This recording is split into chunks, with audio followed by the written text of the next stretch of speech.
Previously on Far North Calling.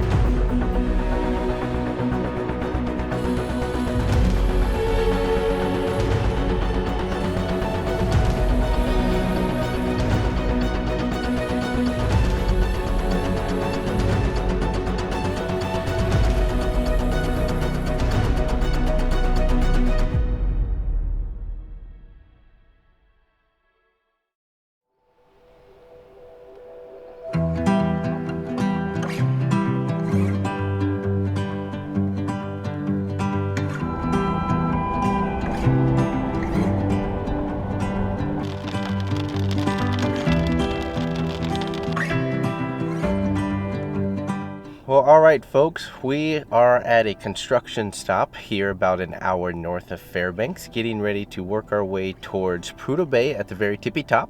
We're going to be breaking it up over a couple days, or a few days, I should say. And for right now, we're just kind of getting north of Fairbanks in search of camp. Unfortunately, just south of Fairbanks, there was a massive fire, the McDonald fire, I believe it was. And looking it up on the mapping system, it was over 50,000 acres engulfed. So a lot of smoke, a lot in the area, so we wanted to push north and get ahead of all that and kind of get into some better air. But we made the best of our stop. We got restocked on groceries, more gas, propane. What else did we do? We got lunch. We got lunch. We basically used the opportunity of the last city and got all the supplies and goodies that we needed for our trek going north now.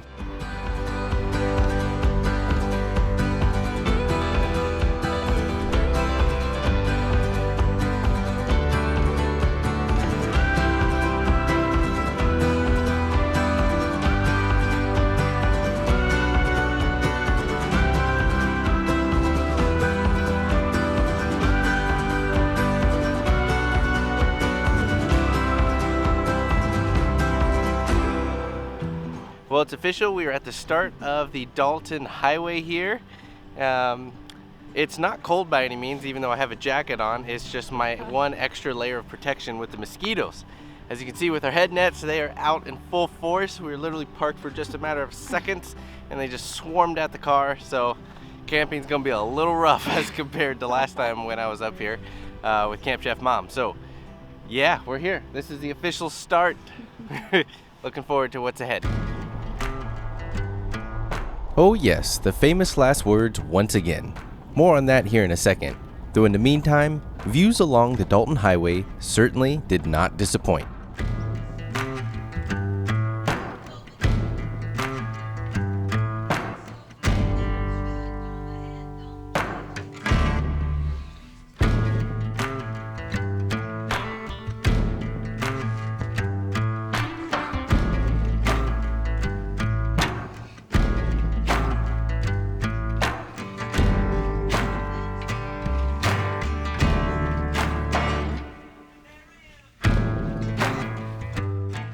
Just after crossing the Yukon River lies the Yukon River Camp, a must-stop retreat not only for fuel, but can also serve as a great spot for food, lodging, and even gifts. This particular destination would mark the near end of today's travels, as just up the road is the 5-mile campground in which we were planning to stay for the night. However, something tells me we were in for a rude awakening once there.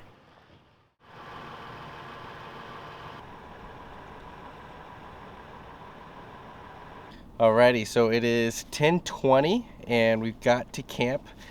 Came back to a familiar spot of the 5-mile campground just past the Yukon River camp once you cross the river. Camp Chef Mom and I stayed at this spot a couple years back, so it's a nice one to come to. However, as you can see, I don't remember it being as buggy as it is.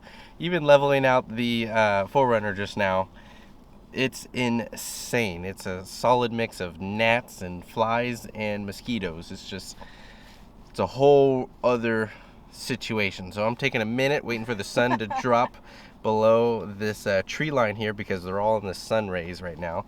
And then we're gonna get camp set up. This is no joke. Well, time to brave the mosquitoes, get camp set up, and somehow figure out a very late night dinner where we won't get eaten alive at the same time. Don't worry though, babe, I got this one.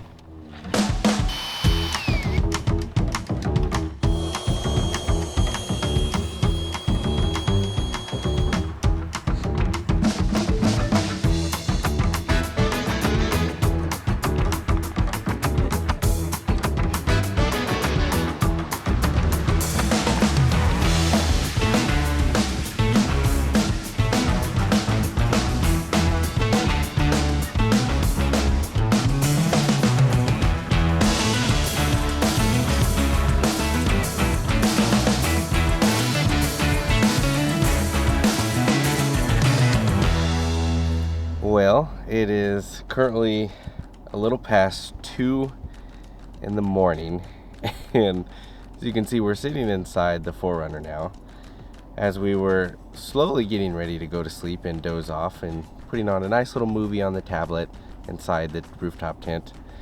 I have no idea how, I have no idea where, but one by one, mosquitoes were literally starting to come inside the tent.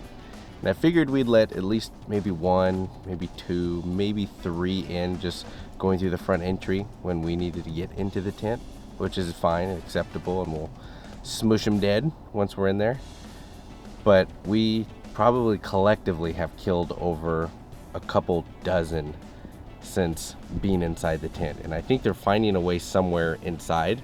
I don't know where. Every zipper's closed, every little crevice, even the folding part of the tent, like the 2 side hinges, are stuffed full of things so they can't crawl through. So I have absolutely no idea where these mosquitoes are getting inside the tent, but we called it quits. We're inside the 4Runner fully contained, and it's a little embarrassing because everybody seems to be doing just fine in their setups, and we literally have like an army of mosquitoes just swarming the truck here. It's absolutely insane. I've never seen anything like this, so I don't know why we were selected as the chosen one, but we're in here and it's past 2 in the morning. I don't know what else to do, because obviously I can't sleep inside that because you hear the little like all night long, and I smacked myself trying to kill him at least a few times. So I don't know. I think we should go sleep with those people in the RV. Man, we definitely need some type of Go knock on their door. Fully enclosed thing where I can go from the driver's seat to my bed without going outside. This is insane, so I don't know. It's gonna be a rough morning now. Oof. Rough morning indeed. So much so, we decided to just get what sleep we could from the front seats of the 4Runner and figure out a game plan from there. But I tell you what, for as long as I can remember, mosquitoes have flown from different zip codes to come find me, and now being this far north, we knew it was only going to get worse from here. We ultimately decided to pull the plug and headed back towards the Yukon River camp to gather a new game plan, refuel the truck, and see how we truly wanted to spend the remaining portion of our time here in Alaska. Now, I'm all for embracing the adventure, but there comes a point when enduring the misery is just not fun anymore, especially knowing there are countless other things and places to experience. So together, we ventured back south to regroup and pivot our travels elsewhere. Just outside of Fairbanks, we found a great Airbnb cabin as a place to reset, shower, charge up electronics, etc. Now, I'd be lying if I said I didn't record a whole 5-minute clip explaining why we decided to not pursue further north on the Dalton Highway, but after the last clips at our previous camp, I think you get the point. Regardless, we wanted our trip to be one of enjoyment and discovering new places together versus meeting expectations of others. So with that said, we plugged in direction to new territory and decided to venture towards Chicken, Alaska. Needless to say, I was more than excited for a change in scenery.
After a long day of driving and pulling in around 10 o'clock at night, we finally reached the small community of Chicken, Alaska. While we've never been here before, it is an area I've witnessed other fellow travelers experience, and certainly one I'm excited to learn more about. So with the late evening and feeling like a win for our new direction of travel, we headed into the town's local watering hole to make some new friends.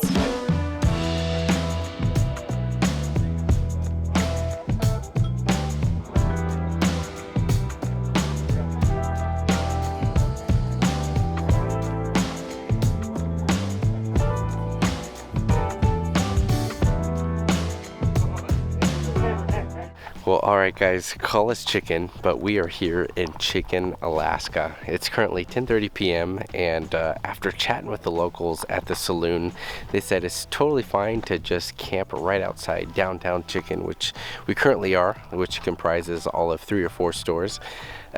But we're here, we're setting up camp, getting dinner, a very late night dinner ready.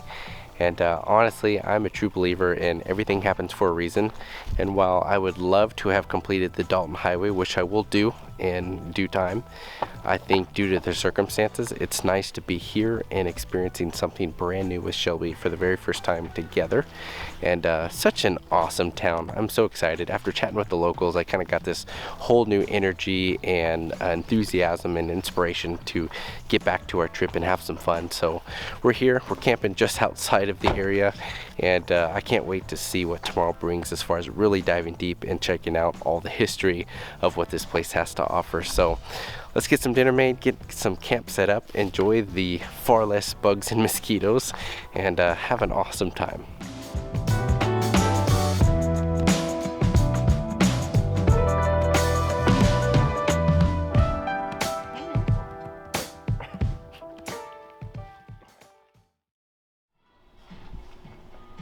The next morning brought us one store over, or more like 30 feet from our camp, to the Chicken Creek Cafe. Needless to say, breakfast was on point and certainly hit the spot. While we try to watch our expenses on eating out, sometimes not cooking or dealing with dishes is a major win in my book.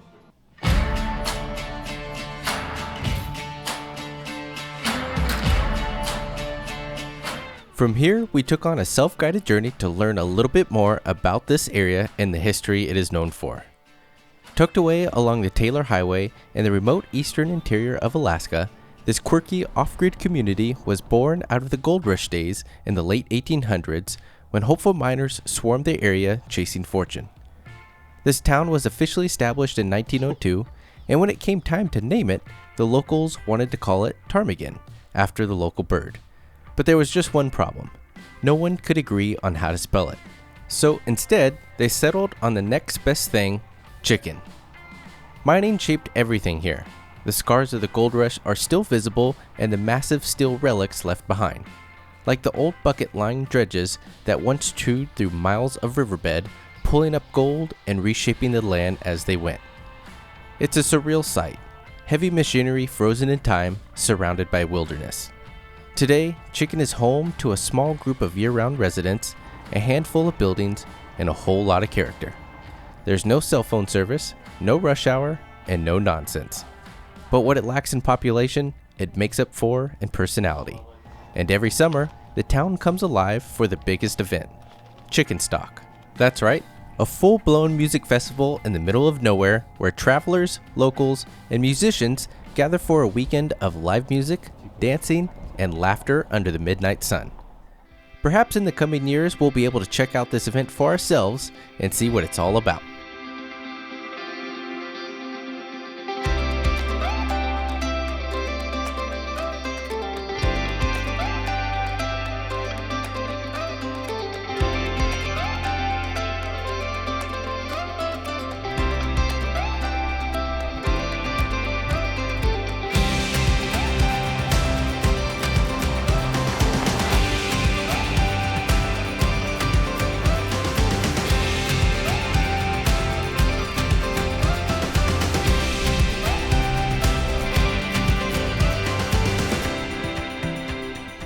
After an incredible experience in Chicken, we had our sights set for crossing the border into Canada and exploring the famous Dawson City.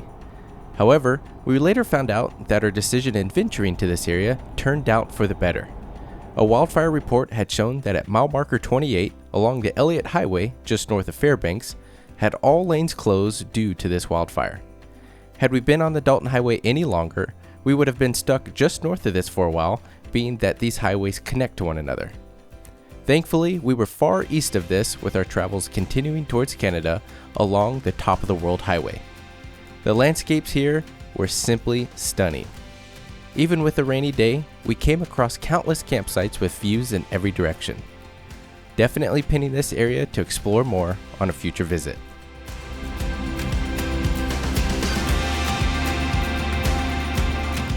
Well, we are officially here on the top of the World Highway, crossing into the Yukon Territories from Alaska. Chicken, Alaska, last night where we stayed was amazing. Awesome little town. So we ventured all the way, the rest of the way here, officially crossing into the border and seeing what Dawson City has awaiting for us. So excited. Brand new area for both of us. Yeah. As far as exploring a new area. So awesome stuff.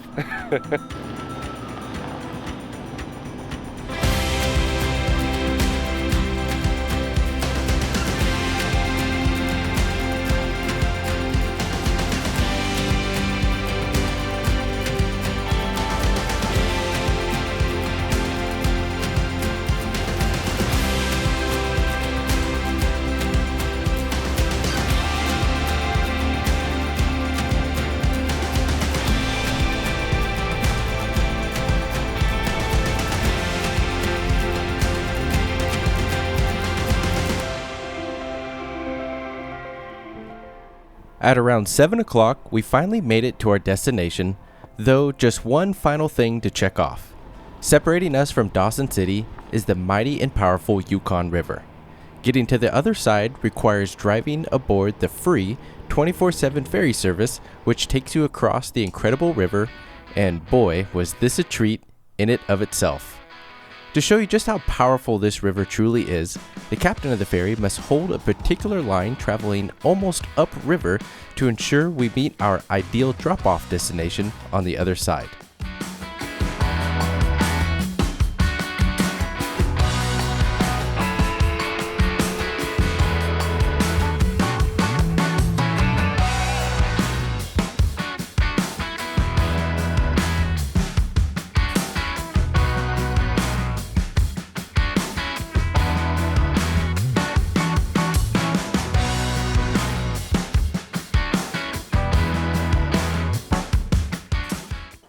Once in Dawson City, we were soon on foot exploring the area.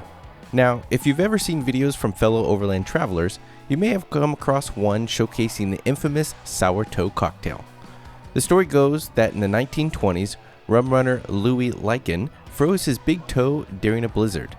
His brother Otto amputated it and preserved the toe in alcohol where it would stay in the cabin as a relic of survival. Fast forward to 1973, a local riverboat captain, Dick Toe Stevenson, discovered the jar, brought the toe into Dawson's sourdough saloon, and declared, "You can drink it fast, you can drink it slow, but your lips gotta touch the toe." He launched the Sour Toe Cocktail Club.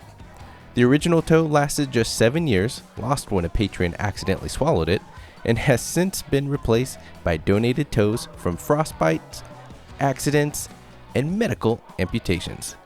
Today, over 100,000 people from around the globe have braved the ritual, proudly touching lips to human toe in a unique Yukon bucket list tradition.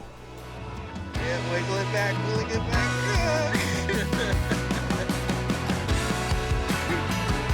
You gotta follow it.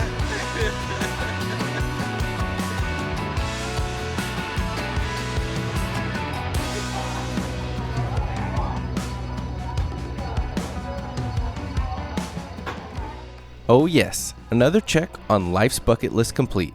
A big thank you to Craig and Brooke of Alaska Overlander for encouraging us to partake when we initially had our doubts. From here, we did a little more exploring of the area before deciding on where to camp. Even with nearby wildfires causing dense smoke in the air, overlooking Dawson City was still an incredible sight to see. Eventually, we made our way back across the Yukon River and found a cozy nearby campground to call home for the evening. With being about halfway through our trip so far, I can certainly say it's been one for the books, and I can't wait to see what else we have in store.